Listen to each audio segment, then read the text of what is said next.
Hello everyone, আসসালামু আলাইকুম। যে যেখান থেকে ক্লাসগুলো দেখছো সবাইকে স্বাগত। এই ক্লাসে নবম দশম শ্রেণীর ফিজিক্স বইয়ের ভৌত রাশি এবং পরিমাপ এই অধ্যায়ের একটি গুরুত্বপূর্ণ সিকিউ নিয়ে আলোচনা করব। দেখো, এই সৃজনশীলটা আসছে দিনাজপুর বোর্ড 2025-এ।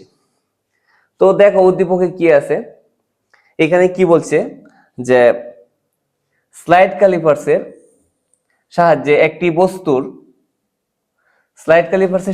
একটি বস্তুর কি দৈর্ঘ্য পরিমাপে প্রধান স্কেল পার্ট কত দেওয়া আছে? প্রধান স্কেল পার্ট 9.96 সেন্টিমিটার। এই যে প্রধান স্কেল পার্ট, ওইটাকে আমরা এম দ্বারা প্রকাশ করি এবং বার্নিয়ার সমপাতন দেওয়া আছে। বার্নিয়ার সমপাতনকে আমরা বি দ্বারা প্রকাশ করি। বার্নিয়ার সমপাতনের কোনো একক থাকবে না, ঠিক আছে? বার্নিয়ার সমপাতন হচ্ছে 8, বি এর মান দেওয়া আছে। আচ্ছা, তো এইটুকু অংশ থেকে, এবং দেখো এর সাথে কি বলছে, যন্ত্রটির প্রধান স্কেলের 19 ভাগ বার্নিয়ার স্কেলের, বিষয়টা ক্লিয়ার করো, যন্ত্রটির প্রধান স্কেলের 19 ভাগ বার্নিয়ার স্কেলের 20, ঠিক আছে? যন্ত্রটির প্রধান স্কেলের 19 দাগ বার্নিয়ার স্কেলের 20 দাগের সমান। দেখো, প্রধান স্কেলের 19 দাগ বার্নিয়ার স্কেলের কয় দাগের সমান? 20 দাগের সমান। মানে এক গড় ব্যবধান, যদি একটা দাগের ব্যবধান থাকে, এই ক্ষেত্রে আমরা এই সূত্র দিয়ে করতে পারবো যে বার্নিয়ার কনস্ট্যান্ট আমরা এই সূত্র দিয়ে বের করতে পারবো যে BC equal S by N. সাধারণত এক গড় ব্যবধান থাকলে আমরা এইভাবে করি। তো দেখো, তার মানে আমরা জানি প্রধান স্কেলের যে প্রধান স্কেলের এক গড় হচ্ছে 1 মিলিমিটার, ঠিক আছে? তো প্রধান স্কেলের এক গড় যদি 1 মিলিমিটার হয়, তো প্রধান স্কেলের যে 19 দাগ মানে 19 মিলিমিটার, আর এটা হবে বার্নিয়ার স্কেলের 20 দাগের সমান, ঠিক আছে? আচ্ছা, এখন আমরা যে কাজটা করব এই অঙ্কটা করার জন্য, দেখো আমাদের হাতে কি কি তথ্য আছে।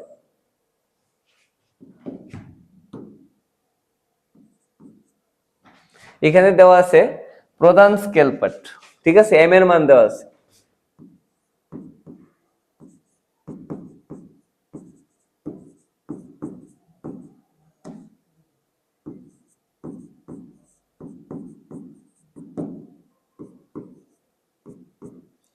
প্রধান স্কেল পার্ট এম এর মান কত দেওয়া আছে? 9.96 সেন্টিমিটার। 9.96 সেন্টিমিটার। আর কি দেওয়া আছে? বার্নিয়ার সমপাতন, যেটাকে আমরা বি দ্বারা প্রকাশ করি। বি এর মান দেওয়া আছে 8। এটা কোনো একক থাকবে না, ঠিক আছে? বার্নিয়ার সমপাতন বি এর মান হচ্ছে 8। আচ্ছা, এরপরে যেটা করবা, বিসি বের করতে হবে। যেহেতু চাইছে কি বস্তুটির দৈর্ঘ্য নির্ণয় করো, এল এর মান বের করতে বলছে, ঠিক আছে? তো এল এর মান বের করার জন্য এখানে এল এর মান বের করার জন্য কিন্তু বার্নিয়ার কনস্ট্যান্ট লাগবে বিসি। তো যেহেতু এখানে 19 দাগ, দেখো 19 দাগ কত দাগের সমান? 20 দাগের সমান, অর্থাৎ 19 গড় 20 গড়ের সমান। এই ক্ষেত্রে যেহেতু এক গড় ব্যবধান, বিসি আমরা এই সূত্র দিয়ে বের করতে পারবো। বার্নিয়ার কনস্ট্যান্ট ইকুয়াল কি? S by N. এই সূত্র দিয়ে আমরা করতে পারবো। বিসি হচ্ছে বার্নিয়ার কনস্ট্যান্ট, মানে বার্নিয়ার ধ্রুবক। হ্যাঁ, এস বাই এন। এস হচ্ছে মূল স্কেলের এক গড়ের দৈর্ঘ্য। আমরা জানি মূল স্কেলের এক গড়ের দৈর্ঘ্য হচ্ছে 1 মিলিমিটার। আর এন হচ্ছে কি? বার্নিয়ার স্কেলের গড় সংখ্যা। হ্যাঁ, বার্নিয়ার স্কেলের গড় সংখ্যা। দেখো বার্নিয়ার স্কেলের কত দাগ? 20। তার মানে এখানে বার্নিয়ার স্কেলের হচ্ছে 20 গড়, ঠিক আছে? তো যেহেতু 19 গড় 20 গড়ের সমান, অর্থাৎ 19টা দাগ, মূল স্কেলের 19 দাগ বার্নিয়ার স্কেলের 20 দাগের সমান। যেহেতু একটা দাগের ব্যবধান, অর্থাৎ এক গড়ের ব্যবধান, সেক্ষেত্রে আমরা এই সূত্র ইউজ করতে পারবো BC equal S by N. অর্থাৎ বার্নিয়ার কনস্ট্যান্ট হচ্ছে এস বাই এন। এস হচ্ছে প্রধান স্কেলের ক্ষুদ্রতম এক গড়ের দৈর্ঘ্য। প্রধান স্কেলের ক্ষুদ্রতম এক গড়ের, এইখানে যে এস এর মান, প্রধান স্কেলের ক্ষুদ্রতম এক গড়ের দৈর্ঘ্য হচ্ছে 1 মিলিমিটার। আর এন হচ্ছে বার্নিয়ার স্কেলের ভাগ সংখ্যা। বার্নিয়ার স্কেলের ভাগ সংখ্যা কত? 20, ঠিক আছে?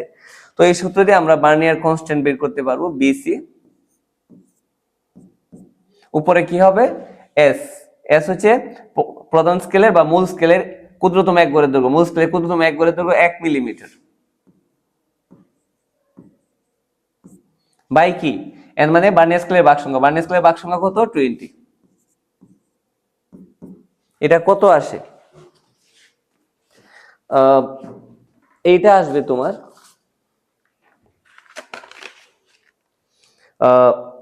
1 ভাগ কত? 20। এটা আসছে 0.05 মিলিমিটার।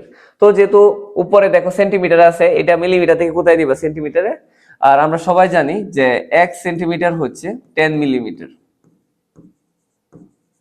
যেহেতু তুমি সেন্টিমিটার থেকে দেখো, যেহেতু তুমি সেন্টিমিটারে নিবা, হ্যাঁ আগেটা যেহেতু সেন্টিমিটারে আছে তাই না, তো এখন আমরা মিলিমিটার থেকে সেন্টিমিটার নিয়ে 10 দ্বারা ভাগ করব, ঠিক আছে, ছোট থেকে বড়তে গেলে ভাগ করতে হয়। তো এখন আমরা যে কাজটা করব, 0.05 মিলিমিটার থেকে যদি আমরা সেন্টিমিটারে নিই কত দ্বারা ভাগ করব, 10। তো ফাইনালি কত আসে দেখো, 0.05 ভাগ কত, 10, এটা আসবে কত, 0.05 ভাগ কত, 10।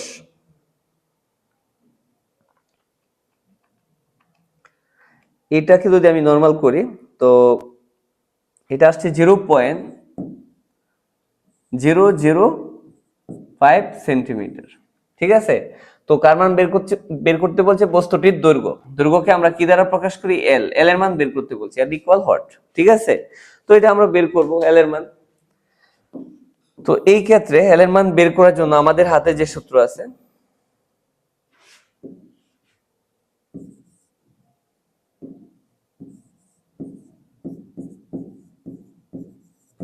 আমরা জানি L equal M plus B into BC, ঠিক আছে। তো এল এর মান যেহেতু বের করতে বলছে দৈর্ঘ্য, এল ইকুয়াল হচ্ছে M plus B into BC.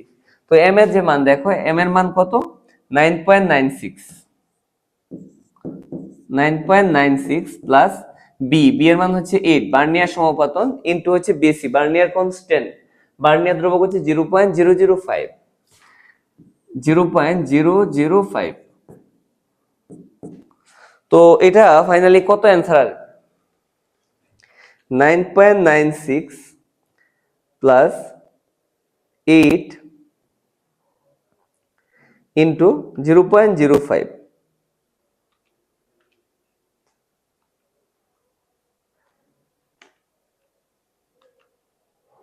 9.96 plus 8 into 0.005, তাই না, এটা আসছে তোমার 10 সেন্টিমিটার, 10 সেন্টিমিটার।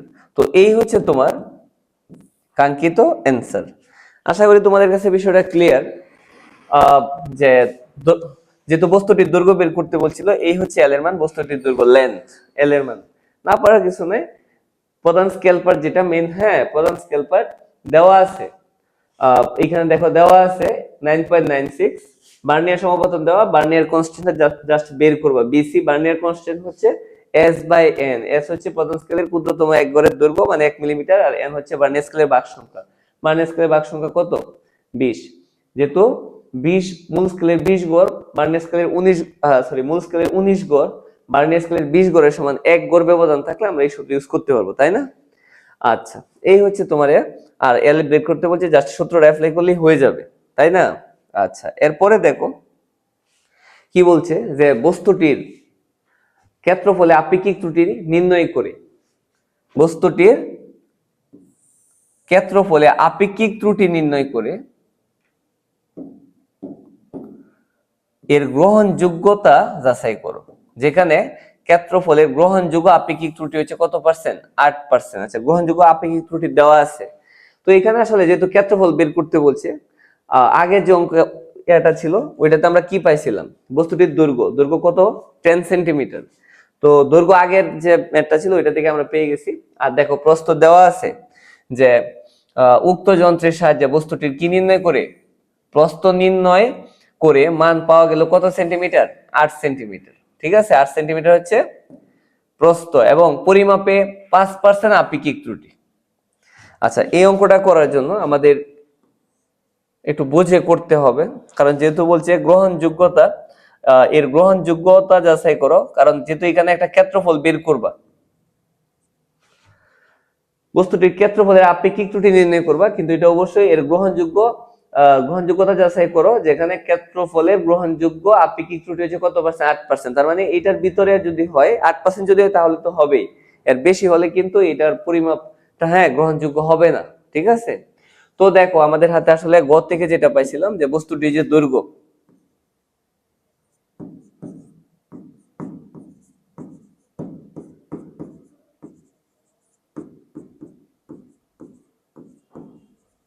দশ সেন্টিমিটার,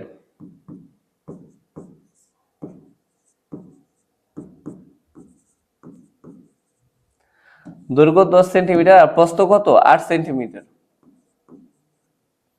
ঠিক আছে, তো দৈর্ঘ্য আর প্রস্থ যেহেতু জানা আছে, সুতরাং বস্তুটির পরিমাপকৃত একটা ক্ষেত্রফল আমরা পেয়ে যাব।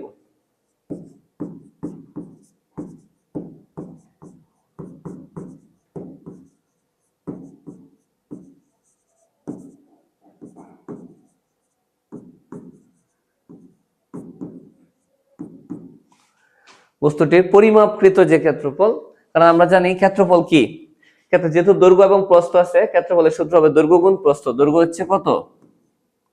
10 আর প্রস্থ হচ্ছে 8 সেন্টিমিটার। সেন্টিমিটার গুণ দিলে কি হবে? Centimetre square. 8 10 কত? 80 সেন্টিমিটার স্কয়ার। ঠিক আছে, তো বস্তুটির পরিমাপকৃত যে ক্ষেত্রফল, ক্ষেত্রফলের দৈর্ঘ্য হচ্ছে 10 আর প্রস্থ হচ্ছে 8, দৈর্ঘ্য গুণ প্রস্থ, টোটালি ক্ষেত্রফল, পরিমাপকৃত ক্ষেত্রফল আসছে কত? 80 সেন্টিমিটার স্কয়ার। ঠিক আছে, তো একটা ক্ষেত্রফল অলরেডি আমরা পেয়ে গেছি। এখন যে কাজটা করব, যেহেতু এখানে বলছে যে 5% কি আছে বলো?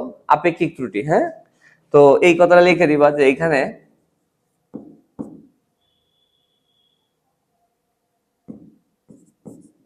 5% আপেক্ষিক ত্রুটি আছে।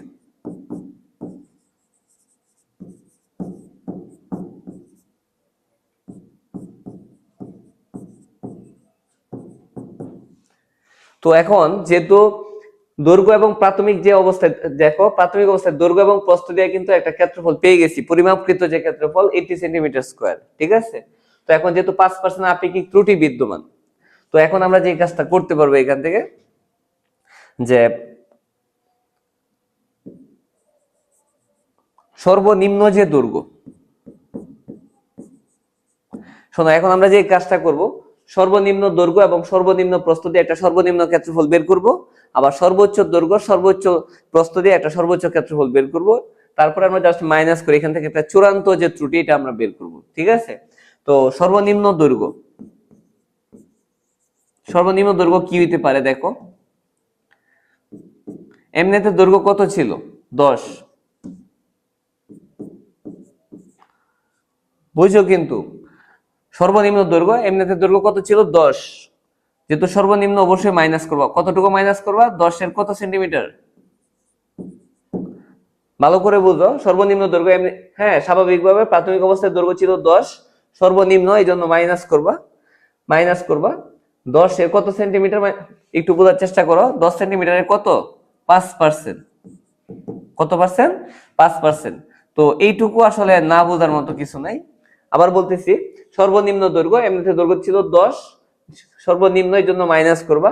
কতটুকু মাইনাস করবা? 10 সেন্টিমিটারের কত পার্সেন্ট? 5%। তো এখানে দেখি কি আসে। তো এখানে যেটা আসবে 10 মাইনাস 10 ইন্টু, এর মানে তো গুণ, উপরে হচ্ছে 5 আর পার্সেন্ট তুললে অবশ্যই কত দ্বারা ভাগ করতে হবে? 100, তাই না? তো এটা কত আসবে? তো 10 মাইনাস উপরে কত? 50 না? 5 10 50, 50 ভাগ কত? 100। তো এটা আসছে 9.5 সেন্টিমিটার। এটা হচ্ছে সর্বনিম্ন দৈর্ঘ্য। আবার এভাবে আমরা কি বের করব? সর্বনিম্ন প্রস্থ। প্রস্থ, এমনিতে প্রস্থ কত ছিল? 8, সর্বনিম্ন এই জন্য হচ্ছে মাইনাস। কতটুকু মাইনাস করবা? 8 এর কত পার্সেন্ট? আপেক্ষিক ত্রুটি কত পার্সেন্ট ছিল? 5%। ঠিক আছে, তো 8 এর 5%। তো ফাইনালি এটা আসবে 8 মাইনাস 8 ইন্টু 5/100। তো কত আসে দেখো, 8 মাইনাস, এখানে 5 8 কত? 40, 40 ভাগ কত? 100। এইটা আসছে তোমার 7.6 সেন্টিমিটার। তো সর্বনিম্ন দৈর্ঘ্য দেখো, প্রাথমিক দৈর্ঘ্য এবং প্রস্থ দিয়ে একটা পরিমাপকৃত ক্ষেত্রফল পেয়ে গেছো। এখন একটু দেখো সর্বনিম্ন দৈর্ঘ্য এবং সর্বনিম্ন প্রস্থ দিয়ে তুমি একটা সর্বনিম্ন কি পেয়ে যাবা, ক্ষেত্রফল। সুতরাং বস্তুটির, তো আরেকটা কাজ করা যেতে পারে, সর্বনিম্ন দৈর্ঘ্য সর্বনিম্ন প্রস্থ বের করা হয়ে গেছে, আবার সর্বোচ্চ দৈর্ঘ্য সর্বোচ্চ প্রস্থ বের করে দুইটা ক্ষেত্রফল আমরা বের করতে পারবো। তো অথবা এখানে যেহেতু সর্বনিম্ন দৈর্ঘ্য সর্বনিম্ন প্রস্থ পেয়ে গেছে, এটা দিয়েও করা যাবে। তো আমরা এখন যে কাজটা করতে পারবো, সুতরাং বস্তুটির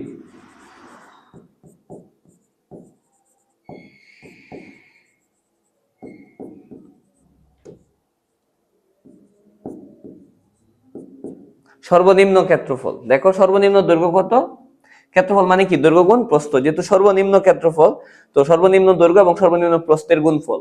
সর্বনিম্ন দৈর্ঘ্য কত 9.5 আর সর্বনিম্ন প্রস্থ কত 7.6, আর সেন্টিমিটার সেন্টিমিটার গুণ করলে সেন্টিমিটার স্কয়ার। ফাইনালি কি আসবে, এখানে আসতেছে 9.5 ইন্টু 7.6 আসছে কত 72.2 সেন্টিমিটার স্কয়ার। তো সর্বনিম্ন দৈর্ঘ্য এবং সর্বনিম্ন প্রস্থ দিয়ে একটা সর্বনিম্ন ক্ষেত্রফল কিন্তু বের হয়ে গেছে। ঠিক আছে, এখন সর্বোচ্চ দৈর্ঘ্য এবং সর্বোচ্চ প্রস্থ দিয়ে আরেকটা সর্বোচ্চ ক্ষেত্রফল বের করব। ঠিক আছে, তো এখন আমরা যে কাজটা করতে পারবো,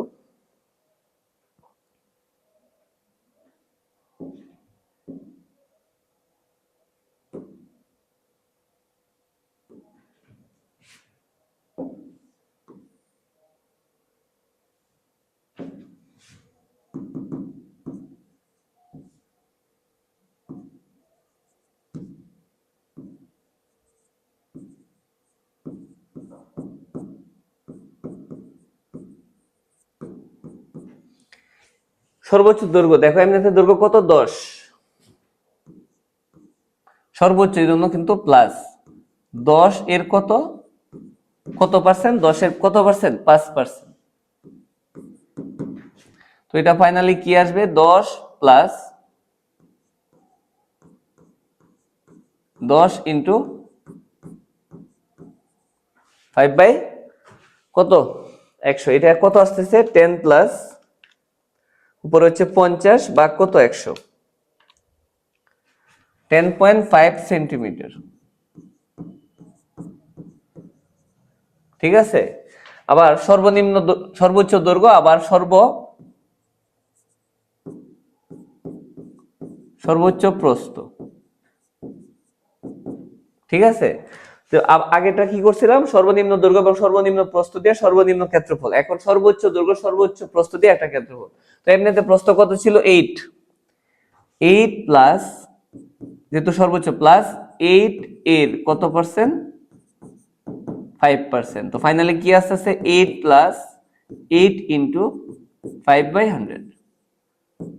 তো এখানে কি হবে 8 প্লাস উপরে হচ্ছে 40 বা কত 100, তো এটা আসছে 8.4 সেন্টিমিটার। তো এখানে আমরা ফাইনালি যেটা পেয়ে যাব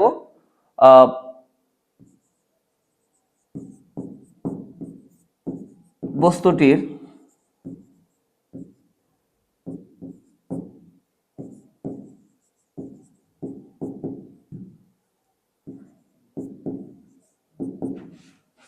ঠিক আছে, যেহেতু সর্বোচ্চ দৈর্ঘ্য এবং সর্বোচ্চ প্রস্থ পেয়ে গেছে, সুতরাং বস্তুটির সর্বোচ্চ ক্ষেত্রফল, ক্ষেত্রফল মানে কি দৈর্ঘ্য গুণ প্রস্থ, দৈর্ঘ্য কত 10.5 প্রস্থ কত 8.4 গুণ করে দিলে কি হবে সেন্টিমিটার স্কয়ার। তো এখানে ফাইনালি কি আসবে 10.5 গুণ কত 8.4, এটা আসতেছে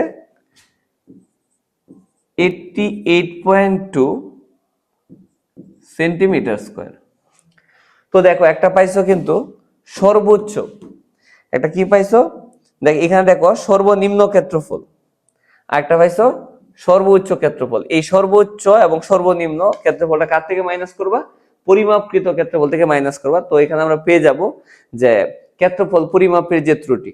ঠিক আছে, সুতরাং এখানে আমরা যেটা বের করব,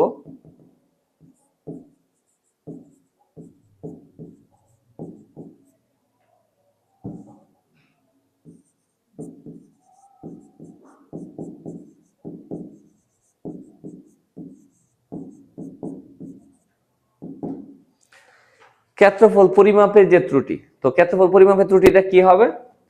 দেখো এখানে দুইটা ক্ষেত্রফল পাইছে, একটা সর্বোচ্চ ক্ষেত্রফল আর একটা হচ্ছে সর্বনিম্ন ক্ষেত্রফল। এই সর্বোচ্চটা মাইনাস করবা পরিমাপকৃত ক্ষেত্রফল থেকে, আবার সর্বনিম্নটা মাইনাস করবা। তো এই ক্ষেত্রে আমরা যেটা করতে পারবো, যখন সর্বনিম্ন যে ক্ষেত্রফল এটা মাইনাস করবো, পরিমাপকৃত যেটা বড় এটা আগে লিখবা। দেখো একবার 80 থেকে কত মাইনাস করবো? 72.2। 80 সেন্টিমিটার স্কয়ার থেকে মাইনাস করবা 72.2 সেন্টিমিটার স্কয়ার। দেখো ফাইনালি কি আসে। আরেকটা হচ্ছে সর্বোচ্চ, দেখো সর্বোচ্চ যে ক্ষেত্রফল কত? 88.2 এত সেন্টিমিটার স্কয়ার থেকে মাইনাস করবা 80 সেন্টিমিটার স্কয়ার। মূল কথা হচ্ছে কি, যে পরিমাপকৃত যে ক্ষেত্রফল আছে এটা একবার সর্বনিম্ন ক্ষেত্রফল থেকে মাইনাস করবা, একবার সর্বোচ্চ ক্ষেত্রফল থেকে। তবে যেটা বড় এটা আগে লিখবা। যেমন সর্বনিম্ন ক্ষেত্রে দেখো 80 তো বড়, এই জন্য আগে লিখছো 80 centimetre square minus 72.2 centimetre square. তো পরিমাপকৃত ক্ষেত্রফল থেকে মাইনাস করছো সর্বনিম্ন ক্ষেত্রফল, আর পরেরটা পরিমাপকৃত ক্ষেত্রফল থেকে কাকে মাইনাস করছো? সর্বোচ্চ। তো এটা তো বড়, এই জন্য এটা আগে লিখছি 88.82 মাইনাস সেন্টিমিটার স্কয়ার মাইনাস কত? 80 সেন্টিমিটার স্কয়ার। মূল কথা হচ্ছে যে পরিমাপকৃত ক্ষেত্রফল থেকে একবার সর্বনিম্ন ক্ষেত্রফল মাইনাস করবা, আর একবার সর্বোচ্চটা। তো যেটা বড় এটা আগে লিখবা। তো দেখো এখানে ফাইনালি কি অ্যান্সার আসে? 80 মাইনাস কত? 72.2, এটা আসতেছে 7.8 সেন্টিমিটার স্কয়ার। আর এরপরে দেখো একটা হচ্ছে 88.2 মাইনাস কত? 80, তো এটা আসতেছে 8.2 সেন্টিমিটার স্কয়ার। তো এইখান থেকে কিন্তু এই যে এই ক্ষেত্রফলটা কিন্তু বড়, পরিমাপের ক্ষেত্রফল পরিমাপের যে ত্রুটি 7.8 সেন্টিমিটার স্কয়ার থেকে 8.2 সেন্টিমিটার স্কয়ারটা বড়, যেটা বড় হবে ওইটাই হবে চূড়ান্ত ত্রুটি। সুতরাং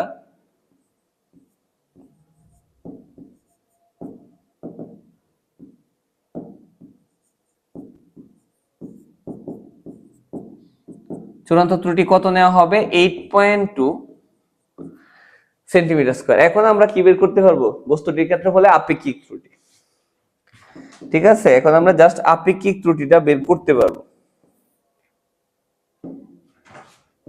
সুতরাং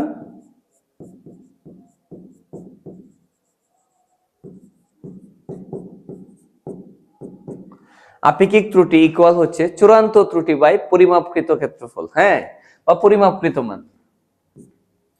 আপেক্ষিক ত্রুটি ইকুয়াল কি? আপেক্ষিক ত্রুটি ইকুয়াল হচ্ছে চূড়ান্ত ত্রুটি। চূড়ান্ত ত্রুটি কত? 8.2 বাই পরিমাপকৃত মান। পরিমাপকৃত মান মানে যে পরিমাপকৃত ক্ষেত্রফল কত? 80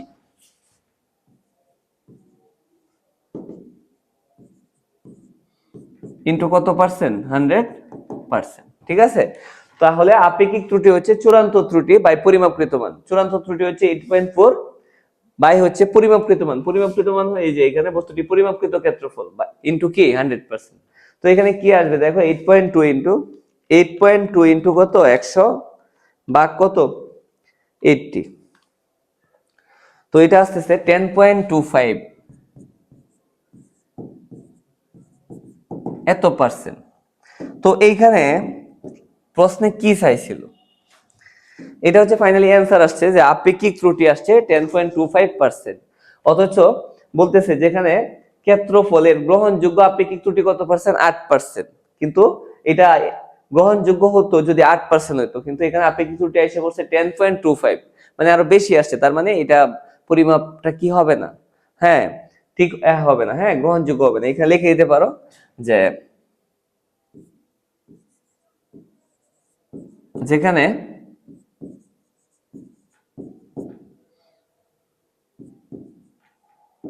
ক্ষেত্রফলের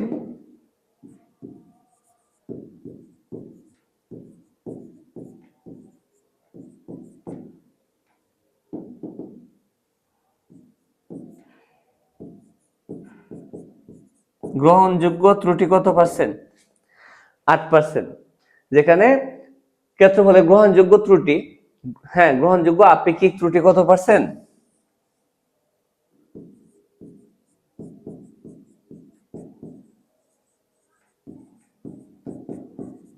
আপেক্ষিক ত্রুটি 8%। তাই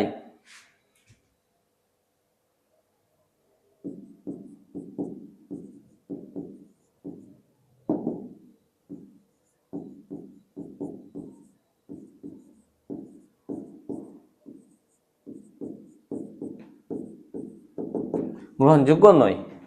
ঠিক আছে, যদি ক্ষেত্রফলের গ্রহণযোগ্য যে আপেক্ষিক ত্রুটি 8%, যদি এটা হতো তাহলে তো গ্রহণযোগ্য হতো, যেহেতু অ্যান্সার আসছে আপেক্ষিক ত্রুটি 10.25, 8% এর বেশি, এই ক্ষেত্রে আমরা লিখতে পারবো যে পরিমাপটি কি নয়, গ্রহণযোগ্য নয়। না পারার মতো কিছু নয়, একবার চেষ্টা করলেই পারবা। ঠিক আছে, তো যারা প্রথম থেকে শেষ পর্যন্ত ক্লাসটা দেখছো অবশ্যই বোঝার কথা। তো আজকের ক্লাসটা এই পর্যন্তই। আল্লাহ হাফেজ।